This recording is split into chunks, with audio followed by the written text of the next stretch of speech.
पाकिस्तान हर तरफ कामयाबी हासिल कर रहा है। मतलब जहां आप देखेंगे पाकिस्तान के चर्चे दिखाई देंगे। मरीम नवाज शरीफ ने मजीद 6 जिला में इलेक्ट्रिक बस सर्विस का आगाज कर दिया। पाकिस्तान अब सऊदी अरब को क्रिकेट सिखाएगा। हर तरह के मामलात के अंदर पाकिस्तान को वो सफ़े अव्वल रखते हैं। बोलूँ मैं पाक रब के बबरकत नाम से जिसके हाथ में मेरी जान है, जो मेरी सोच से बढ़कर मुझ पर मेहरबान है। दोस्तों, पाकिस्तान हर तरफ कामयाबी हासिल कर रहा है। मतलब जहां आप देखेंगे पाकिस्तान के चर्चे दिखाई देंगे। ईरान अमेरिका मुज़ाकरात को मुसलसल कामयाब बनाए हुए है। कतर का कहना है कि साबिक ईरानी सुप्रीम लीडर आयतुल्ला खामनाई की आखिरी रसूमात के बाद ईरान अमेरिका मुज़ाकरात दोबारा शुरू होंगे। कतरी हुकाम के मुताबिक अमेरिका और ईरान के दरमियान दोहा में जारी बिलवास्ता मुज़ाकरात में मुस्बत पेशरफ्त सामने आई है। और अब साबिक ईरानी सुप्रीम लीडर आयतुल्ला खामनाई की आखिरी रस्मात के बाद ईरान अमेरिका मुज़ाकरात दोबारा शुरू होंगे। दूसरी जानब तर्जुमान दफ्तर खारजा पाकिस्तान ने बताया कि पाकिस्तान और कतरी सालसों ने दोहा में अमरीकी और ईरानी मुज़ाकरात कारों के साथ अलग अलग मुलाकातें की हैं। इस दौरान इस्लामाबाद में मुफाहमती याददाश्त के पहलुओं से मुतल्लिक अमूर पर मुस्बत पेशरफ्त हुई है। अभी उसको सेगा राज में रखा गया है। आगे उसके लिए फर्दर क्या पेशरफ्त होगी और ईरान को क्या फ़वायद होंगे और ईरान के साथ इस खित्ते को क्या फ़ायदे होंगे और दूसरा पाकिस्तान के लिए क्या पैकेज होगा आने वाले कुछ महीनों के अंदर। मतलब कि ये जब आखिरी रसूमात हो जाएंगी आयतुल्ला खामनाई साहब की, तो उसके बाद ये सिलसिला दोबारा शुरू होगा। दूसरी जानब वज़ीर आला पंजाब मरीम नवाज शरीफ ने मज़ीद 6 ज़िला में इलेक्ट्रिक बस सर्विस का आगाज़ कर दिया। तकरीब से खिताब करते हुए उन्होंने कहा कि अटक, खुशाब, मंडी, बहाउद्दीन, हाफजाबाद, खानेवाल समेत मज़ीद 6 शहरों में जदीद और माहौल दोस्त इलेक्ट्रिक बसें चल पड़ी हैं, जिनसे आवाम को कम खर्च और मेयारी सफरी सहूलियात मैसर आएंगी। मरीम नवाज शरीफ ने कहा कि सिर्फ 20 रुपये किराए में शहरी अपनी मंजिल तक सफ़र कर सकते हैं। 20 रुपये में आज कल आता क्या है? कुछ भी नहीं है। 20 रुपये किराया, मतलब इतना कम जो किराया है उसके अंदर। और उसके अंदर भी आपको पता है कि स्टूडेंट्स नहीं हैं, बुज़ुर्ग नहीं हैं, जो मफलूज है वो नहीं है, और जो इस तरह के लोग हैं जो पैरालाइज है वो नहीं है इसके अंदर। तो पीछे रह थोड़े से लोग जाते हैं। मतलब कि अगर एक बस में 50-60 लोग सफ़र कर रहे हैं तो 15 से 20 लोग होते हैं जो 20-20 रुपये देंगे। उससे तो उसका वो चार्जिंग का जो खर्चा है वो भी नहीं पूरा होता, या ड्राइवर या उसका जो साथ में मुलाजमीन होते हैं उनका भी खर्चा पूरा नहीं होता। जबकि पंजाब के अवाम को पहली बार जदीद आरामदेह ग्रीन पब्लिक ट्रांसपोर्ट फ्राहम की जा रही है। उन्होंने कहा कि ये इलेक्ट्रिक बसों की मांग में मुसलसल इजाफा हो रहा है और हुकूमत इस ज़रूरत को पूरा करने के लिए बसों की तादाद में तेज़ी से इजाफा कर रही है। जैसे हमने आपको कल भी बताया था कि 5,000 बसें उन्होंने पूरी करनी है। उन्होंने कहा कि पंजाब के तमाम ज़िला और तहसीलों तक जदीद ट्रांसपोर्ट पहुँचाना हुकूमत का अज़्म है। मरी के शुमाली इलाका जात से लेकर जनूबी और वस्ती पंजाब तक इलेक्ट्रिक बस सर्विस का दायरा फैल चुका है, जबकि अब इस सहूलत को मरहलावार तहसीलों की सतह पर भी तोसी किया जा रहा है। वज़ीर आला पंजाब ने बताया कि इस साल तकरीबन 1500 मज़ीद इलेक्ट्रिक बसें बेड़े में शामिल की जाएंगी। मतलब कि जितनी अभी आ चुकी हैं 1500 और आएंगी, जिसके बाद मजमूई तादाद 3000 तक पहुँच जाएगी। जबकि आइंदा मरहले में पंजाब भर में इलेक्ट्रिक बसों की तादाद बढ़ाकर 5000 करने का हदफ मुकर्रर किया गया है। उन्होंने कहा कि जहाँ मज़ीद बसों की ज़रूरत होगी वहाँ फौरी तौर पर नई बसें फराहम की जाएंगी और 147 तहसीलों तक ये सहूलत पहुँचाई जाएगी।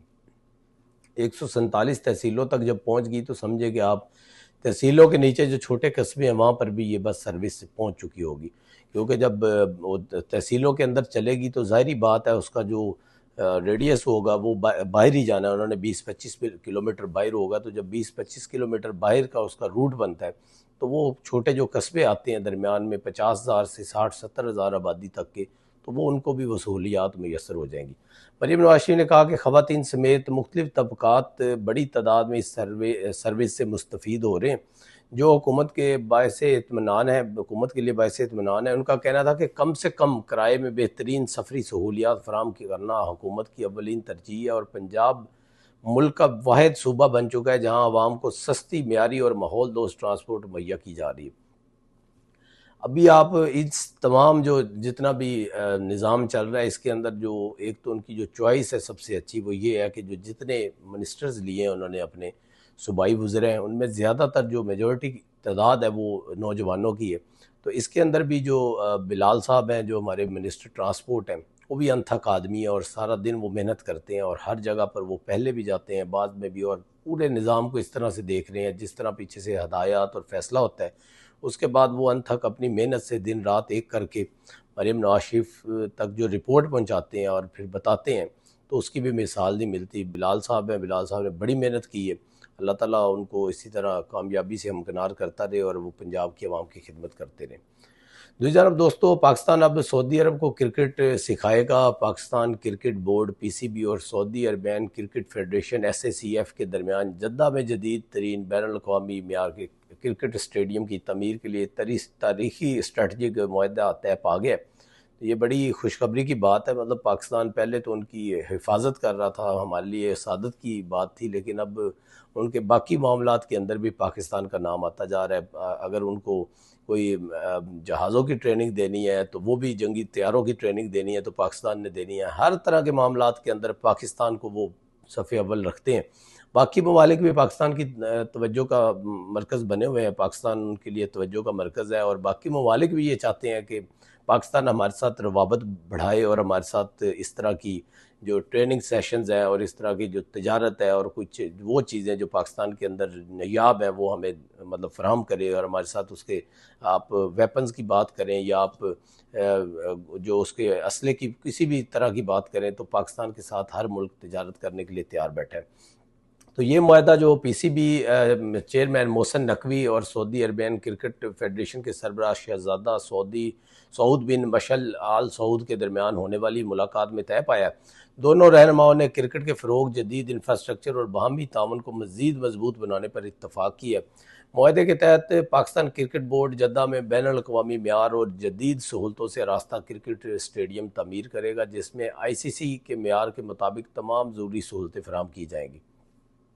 आईसीसी के म्यार के मुताबिक ज़रूरी सहूलतें जब फराहम की जाएंगी और पीसीबी और Saudi Arabian cricket federation stadium की मनसूबाबंदी, इंफ्रास्ट्रक्चर की तरक्की, तकनीकी महारत के तबादले और ऑपरेशनल म्यार को बेहतर बनाने के लिए मुश्तरका तौर पर काम करेंगे।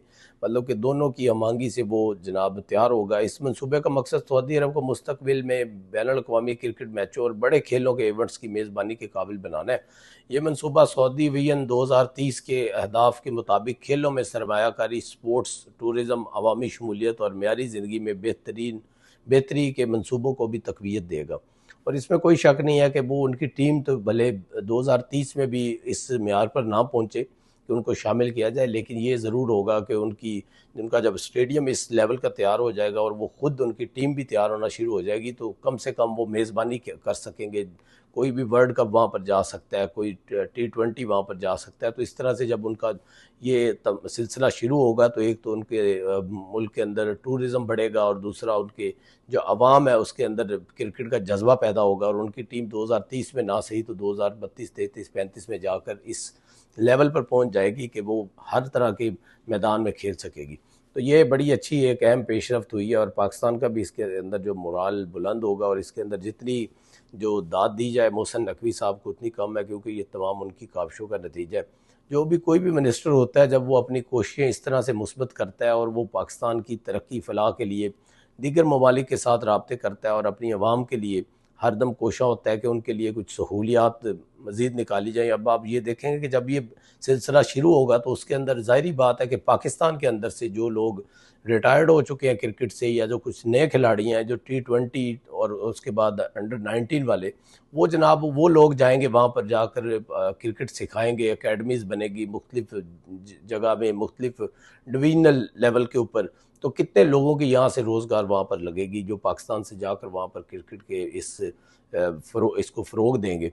तो वो बहुत सारे लोग ऐसे हज़ारों लोगों की जॉब्स निकलेंगी जो यहाँ से जाएंगे, अच्छे अच्छे पैकेजेस पर जाएंगे और वहाँ पर जाकर अपनी खिदमात सर अंजाम देंगे। और सबसे बड़ी बात कि जब वो क्रिकेट उनकी इस काबिल वो पहुँच जाएंगे तो नाम किसका पीछे होगा? पाकिस्तान का होगा कि ये जब शुरू हुआ था तो किसने शुरू किया था? पाकिस्तान ने। और ये जितनी इनकी तरबियत हुई है वो पाकिस्तान ने की है। तो अल्हम्दुलिल्लाह, जैसे हरमैन शरीफैन की हमारे पास हिफाजत है, ये भी एक सादत की बात है पाकिस्तान के लिए। और दूसरी जानब ये इस तरह की चीज़ें जो आए दिन हमें मिल रही हैं, ये पाकिस्तान के लिए मेरे ख्याल में बाइस फ़ख्र है और पूरी दुनिया में पाकिस्तान के चर्चे हो रहे हैं।